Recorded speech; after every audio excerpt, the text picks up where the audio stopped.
Hey, what's up, fellas? How you doing, man? Antonelli here.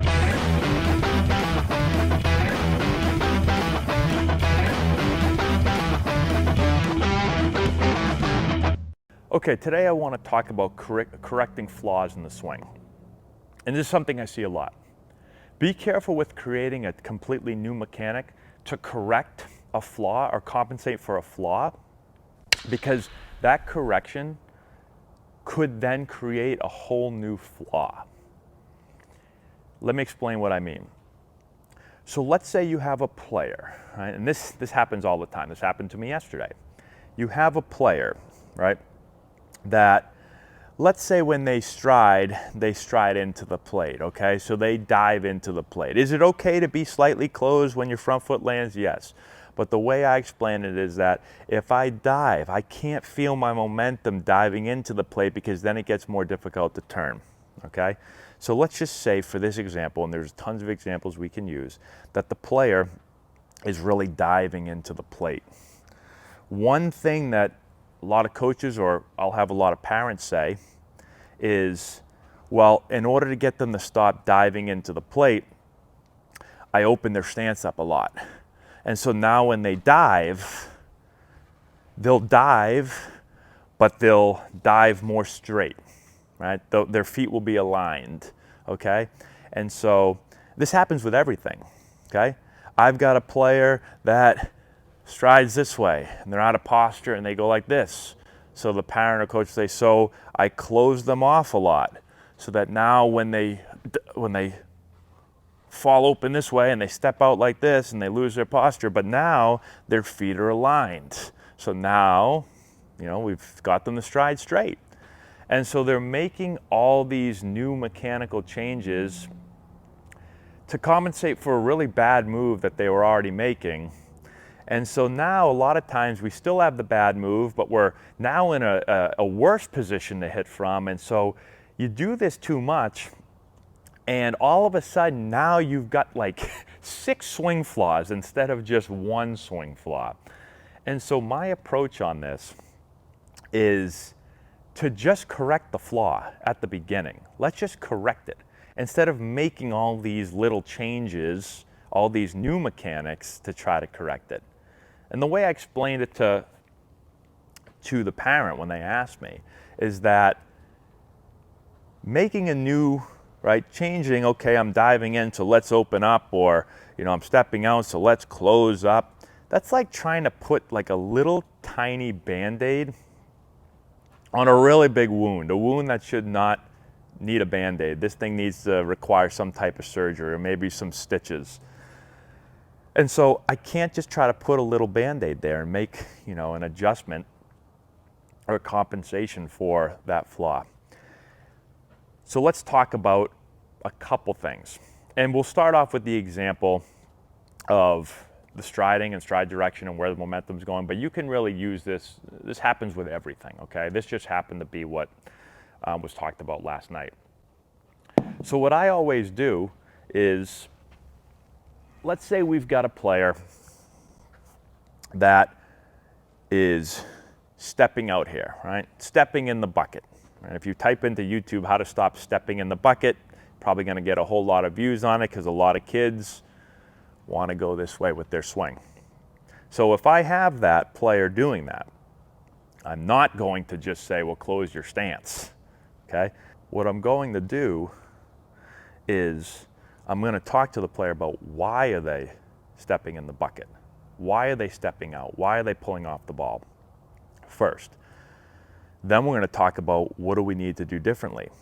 So for this example, right, again, what we could do is just tell the player to close their stance off, and so when they step open, they're stepping straight essentially now. They're getting in line. Instead, let's talk about what you can do differently, or what's causing you to do that. So there could be a lot of things, but let's start with posture. So a lot of times in this instance, players not in good posture. They're straight up and down. And so when they stride, they want to go this way because their body is very vertical. So what can we do? We can get them into better posture.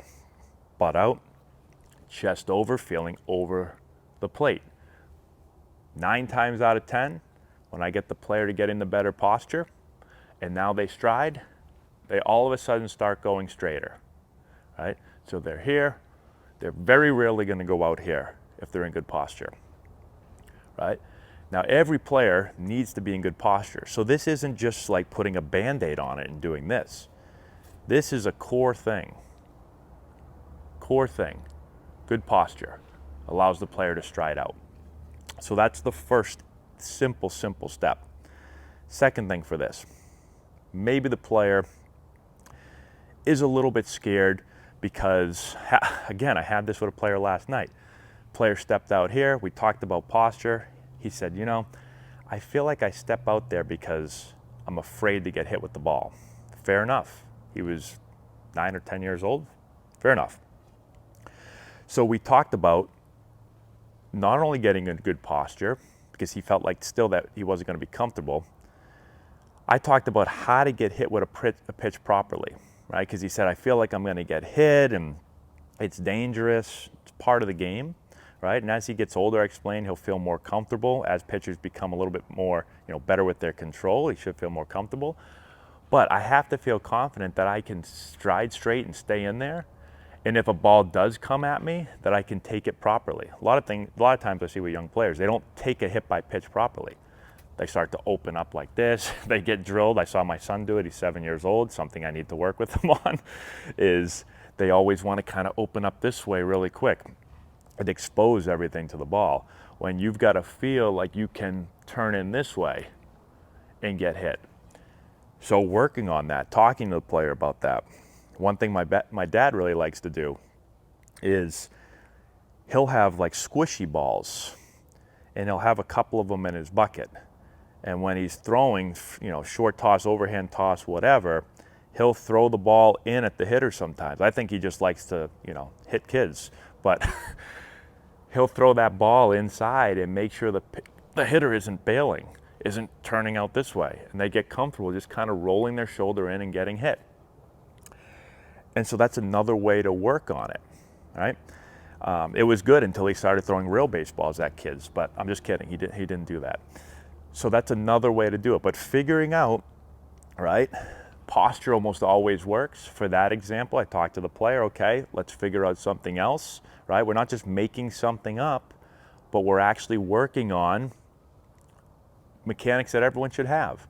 I could have easily said, okay, you're getting hit by the ball or you're afraid to get hit by the ball, just move off the plate a little bit, right? Move off the plate. It's going to make you feel more comfortable. But moving off the plate creates more flaws in his swing. Okay, so again, that'd be a Band-Aid approach. So this is one example. The next thing I would do is I'd bring in this yellow stick. What do we use this for? Stride direction. So if the player's diving in, I put the stick in front of the player, make sure he's not diving onto the stick. If he's stepping way out, I'll put it behind the heels, right? I'll give the player a little bit of leeway here. I'll put them right here. And now, are they doing this and stepping on the stick?